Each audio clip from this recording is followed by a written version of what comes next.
Hi, my name is Carla, and today I will talk about the consequences of the Russia and Ukraine war. This war has affected not only Russia and Ukraine, but also many other countries around the world. First, there have been serious humanitarian consequences. Thousands of people have died, many others have been injured, and millions had to leave their homes. Many families become refugees, and children and other adults has problems getting food, clean water, healthcare, and education. Second, the war has causing many economic problems. Roads, schools, hospitals, and homes has been destroyed. It has also increased food and energy prices, and many products have become more expensive because trade and transformation were affected. Since Russia and Ukraine export a lot of their wheat and corn, the war has also affected food supplies in many countries. The conflict has also changed relationships between countries. Many governments have placed economic sanctions on Russia and have increased their defense spending because they are worried about regional insecurity. Finally, the war has damaged in the environment by polluting water and land, destroying forests, and affect energy facilities. Overall, this conflict has a big impact on millions of people, as has shown that the effects of war can be felt around the world. Thank you for your attention. Previous peace efforts. My name is Iker Santiago Sarmiento Mendez, and today I want to talk about the peace efforts in the Russian-Ukraine. This conflict showed that ending a war is much more difficult than signing agreement.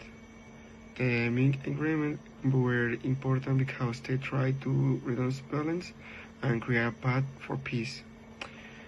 But they were not fully respected by both sides. As a result, the conflict continued.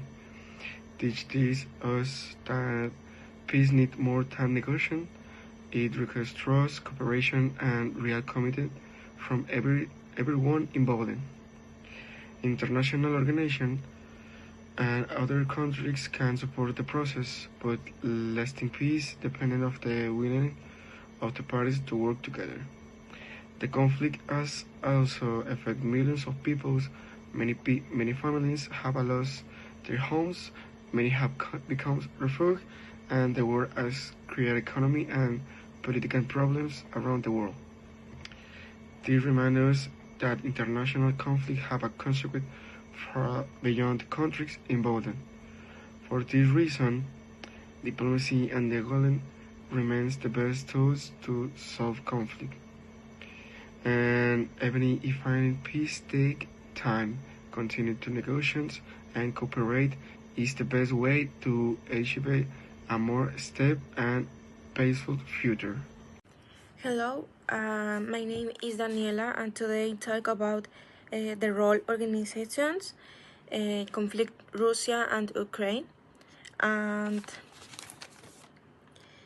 throughout the video, and maps and images will be shown to support the explanatory text.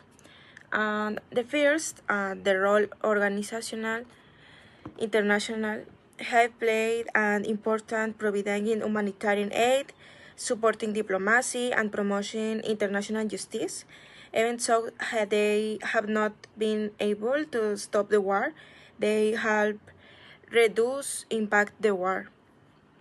First, the United Nations for the UN has provided food, medicine, and support refugees through different humanitarian agencies.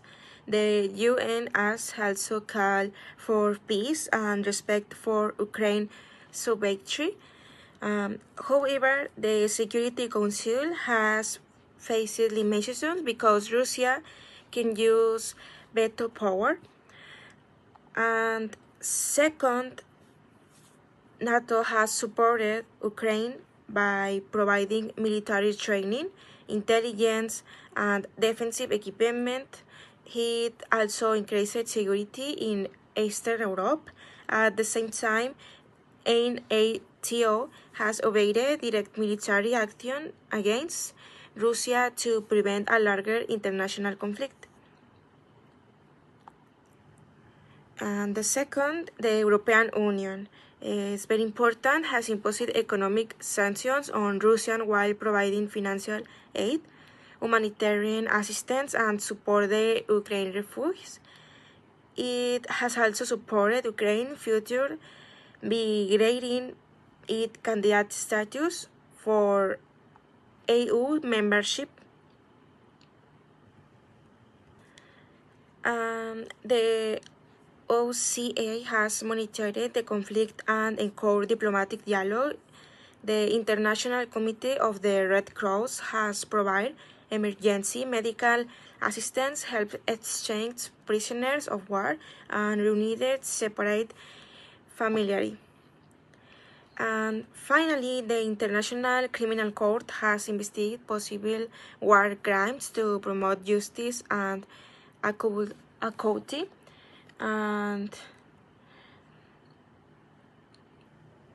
in conclusion, these organizations have helped civilize, support peace efforts, and defend international law. However, political disagreements have limited their ability to end conflict. The situation shows that stronger international cooperation is essential for achieving lasting peace. And thank you. Now I explain the final part of our proposal to resolve the Russia-Ukraine conflict. Let's start with security guarantees and regional stability. Well, one of the main reasons for this conflict is that both Russia and Ukraine feel their security is threatened. Because of this, any future peace agreement must address the concern of both countries. Our proposal includes international security guarantees for Ukraine, such as verification of military activities near the borders, transparent communication between military authorities, and confidence building measures to reduce the risk of future conflicts. We believe that diplomacy, transparency, and international cooperation are essential for maintaining long-term stability. And continue with the fifth phase is long-term peace building. Ending the war is only the first step. Lasting peace requires rebuilding trust between the people. For that reason, we propose educational exchange programs, cultural cooperation, environmental projects, scientific collaboration, and regular diplomatic dialogue. These activities will help with cooperation and promote peaceful coexistence for future generations. Our proposal also offers several important benefits. Humanitarian organizations will be able to expand their assistance. Refugees could return home more safely, and reconstruction projects will increment jobs and improve public service. In addition, strong international cooperation will reduce political tensions, improve regional security, and help stabilize global food and energy markets. Well, in conclusion, although these changes are difficult, we believe that diplomacy, international cooperation, and long-term communities offer the best opportunity to achieve a lasting and sustainable peace. And well, that's it. So the proposed solution, which is point 8, is to achieve a long-lasting peace between Russia and Ukraine. And for this, there's our simplest solution, which is ending the fighting. To this, we should combine diplomacy, humanitarian support, and economic recovery. This proposal is divided in 3 main phases. And the first one is immediate ceasefire and humanitarian protection. So for this, the first step is to cease the fire, supervised by neutral international observers, such as non-profit organizations. And this will help reduce civilian casualties and allow humanitarian organizations to safely deliver food, medicine, and emergency support. And it will also create corridors for people who need to evacuate as well. Then there's phase 2, International Peace Conference. So after the first step, we should have an international peace conference where it should be Ukraine, Russia, and the United Nations involved, as well as the European Union and other mediators. The goal for this will be to negotiate a long-term agreement and address the security concerns, territorial disputes, and the protection of the civilians, which is the most important, and everything promoting a peaceful dialogue. And finally, phase 3, which is economic reconstruction and international cooperation. After a political agreement is reached, there should be a focus to the rebuilding of the Ukraine, and international organizations such as the World Bank, the IMF, and the European Union should be involved to provide financial support to Ukraine to reconstruct schools, hospitals, and just to have rebuild the whole civilization, so the whole society can be in a good environment as well. The Russia-Ukraine conflict demonstrates the complexity of modern international relations and the importance of diplomacy in addressing global security challenges. Military action alone cannot provide a sustainable solution to disputes involving sovereignty, security, and political interest. Throughout this project, we have analyzed the historical background, principal actors, underlying causes, humanitarian consequences, and previous diplomatic efforts related to the conflict. This analysis highlights that achieving peace requires more than temporary ceasefires or isolated negotiations. Our proposed diplomacy frameworks convenes humanitarian protection, international mediation, economic restrictions, balanced security agreements, and long-term peace-building initiative.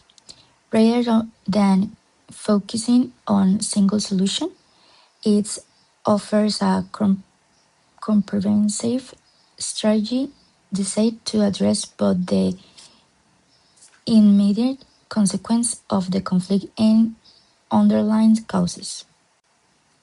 Although no peace process is without obstacles, cooperation among governments, international organizations, and civil society and create opportunities for dialogue and reconciliations. Lasting peace depends not only on the political agreements but also on mutual trust, respect for international law, and shared commitment to protecting human dignity. Ultimately, the international community has a collective responsibility to support peaceful conflict resolution and to strengthen the institutions that promote cooperation, stability, and global security for future generations.